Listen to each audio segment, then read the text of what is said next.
Saya mau tanya mengenai pernikahan uang hantaran. Bagaimana menurut pandangan Ustadz kalau si ibu wanita itu meminta uang hantaran mahar yang cukup tinggi?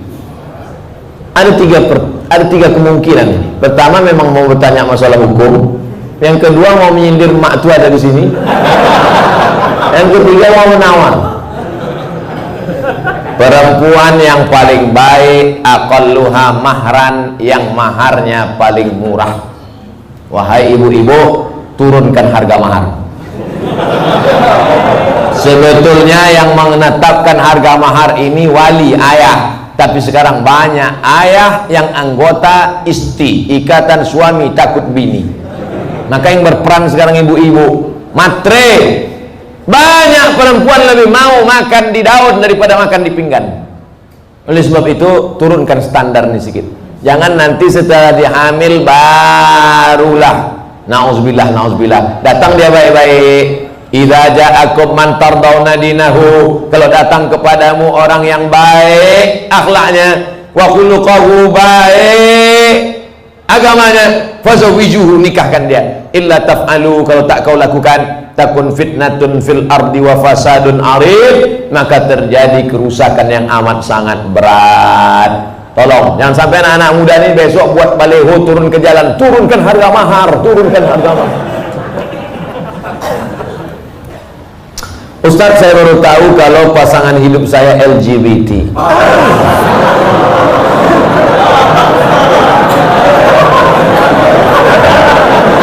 Apa yang harus saya lakukan Ustaz? Mempertahankan atau meninggalkannya?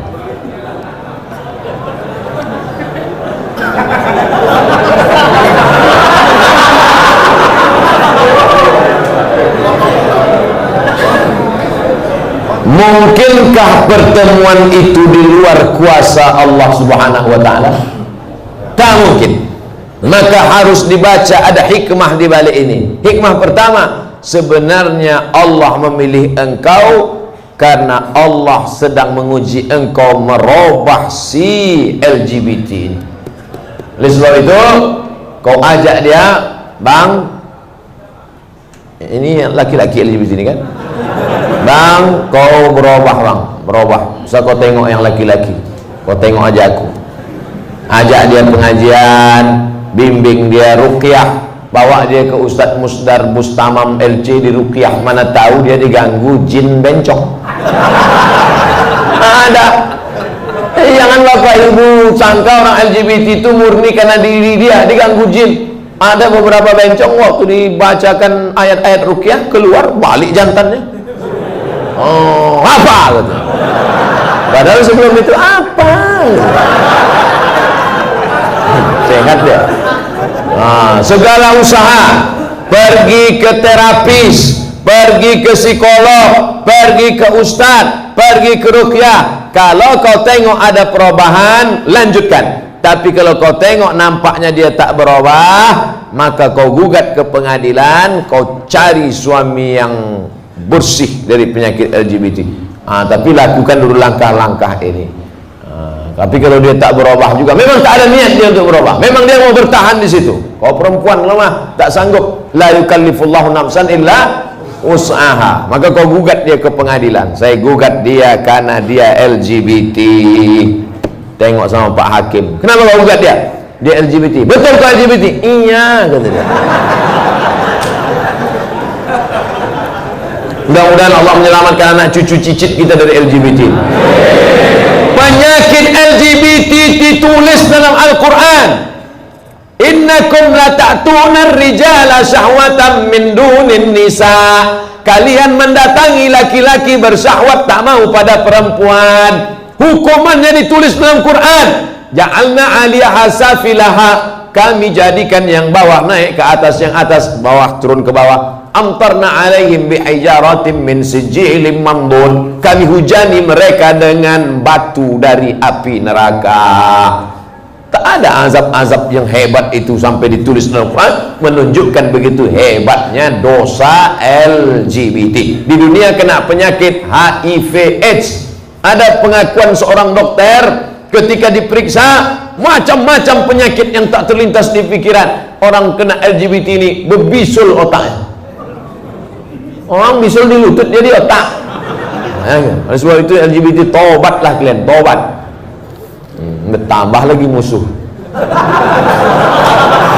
Mengamuk pula besok LGBT. Bantailah situ. Apa lagi dipikirkan? Awak pun akan mati juga. Diam pun mati, bercakap pun mati.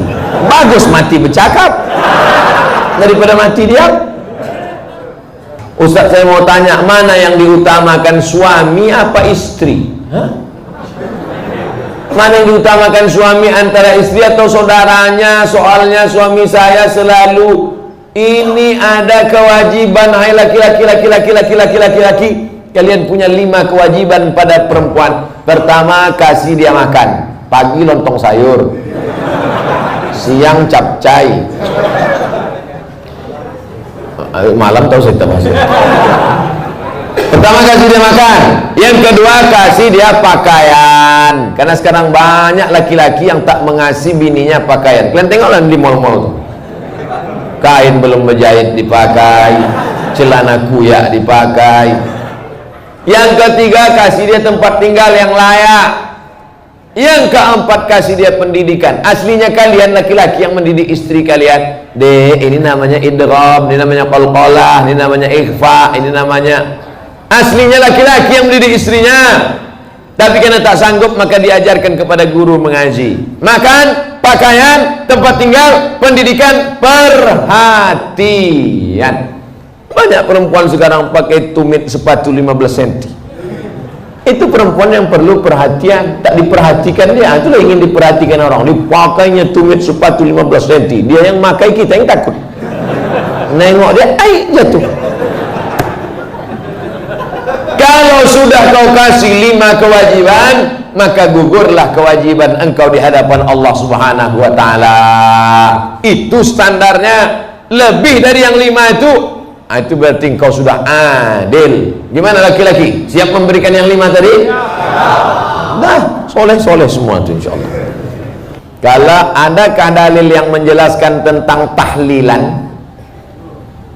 La ilaha illallah, la ilaha illallah, la ilaha illallah. Itu artinya tahlil.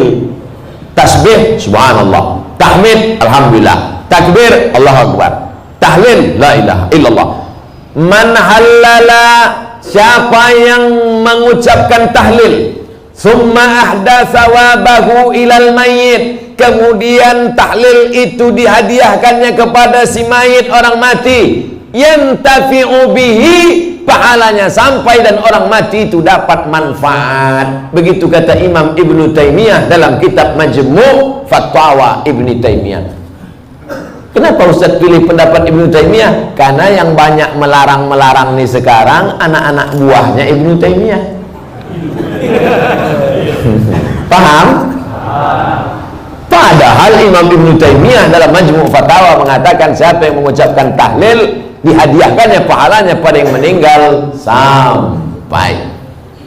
Kalau dimasakkannya bubur kacang hijau, kenapa Ustaz tiba-tiba ingat bubur kacang hijau? Oke, bubur jagung kalau gitu. Lalu kemudian dihadiahkannya pahalanya untuk almarhum. Sampai apa tak sampai? Sampai. Mana dalilnya? Mana? Kata Sa'ad, ummi matat, makku mati. Afa atasaddaqu anha, kalau aku bersedekah pahalanya sampai tak untuk emakku? Kata Nabi, tasaddaq, sampai. Sedekah enggak? Sedekah. Ayu sadaqatu afdal, apa sedekah yang paling afdal? Kata Nabi, saqyul ma', sedekah yang paling afdal mengasih air minum. Kalau air minum saja sampai, apalagi gulai bau. Artinya sedekah sampai, sedekah sampai, tahlil sampai. Apa lagi? Bacaan Quran. Yasin wal Qur'anil Hakim, innaka laminal mursalin. Sampai apa tak sampai bacaan Quran pada orang meninggal dunia? Sampai. Bacaan Quran untuk orang meninggal dunia sampai. Mana dalilnya? Ketika Nabi SAW melewati suatu makam, diambilnya pelepah korma, ditusukkannya ke makam itu. La'allallaha an yukhaffifa 'adzabahuma ma lam yaybasa. Tasbih pelepah korma sampai pada orang yang meninggal. Apa komentar Imam Nawawi dalam kitab Majmu', dalam kitab Al-Minhaj Syarah Sahih Muslim Ibn Al-Ajjaj? Kalau tasbih pelepah korma saja sampai, apalagi bacaan Quran orang yang beriman. Buka kitab Ar-Ruh, punya Imam Ibnu Qayyim Al-Jauziyah, murid Imam Ibnu Taimiyah, punya murid namanya Ibnu Qayyim Al-Jauziyah, punya kitab namanya Ar-Ruh. Diriwayatkan sampai kepada Imam Ahmad bin Ambal lewat di suatu makam, ada orang membaca Al-Quran, Imam Ahmad bin Ambal melarang, tapi orang itu menyebutkan riwayat hadis, ternyata perawinya thiqah, bahwa Nabi punya sahabat namanya Abdullah bin Umar, anak Umar bin Khattab, berpesan, kalau aku mati nanti, bacakan di atas kuburku, pada bagian kepalaku pangkal Al-Baqarah, pada bagian kakiku ujung Al-Baqarah. Itulah dalil bacaan Quran sampai untuk orang yang sedekah sampai, tahlil sampai, baca Quran sampai. Sudah saya sebutkan dalil-dalilnya. Tak juga percaya, saya tak bisa menjawab. Habis. Saya cuma bisa minta nama lengkap supaya nanti kalau mati saya kirim. Kalau tak sampai, cepat-cepat kasih kabar.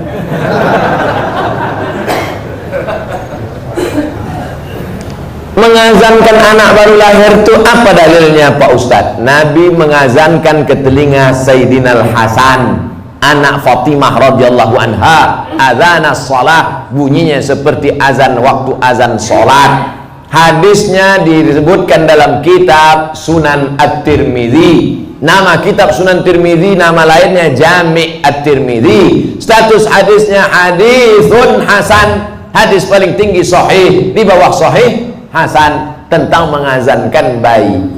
Anak saya mengazankan, Allahu Akbar, Allahu Akbar, tapi tidak kuat macam itu. Terkejutlah dia. Nah, makanya bapak ibu yang hamil sekarang istrinya, nanti bapak azankan. Tapi yang anak sudah lahir tak usah azankan lagi. Ini anak udah semester 2. Balik dari sini, saya sebentar. Allahu Akbar. Apa nyala ini?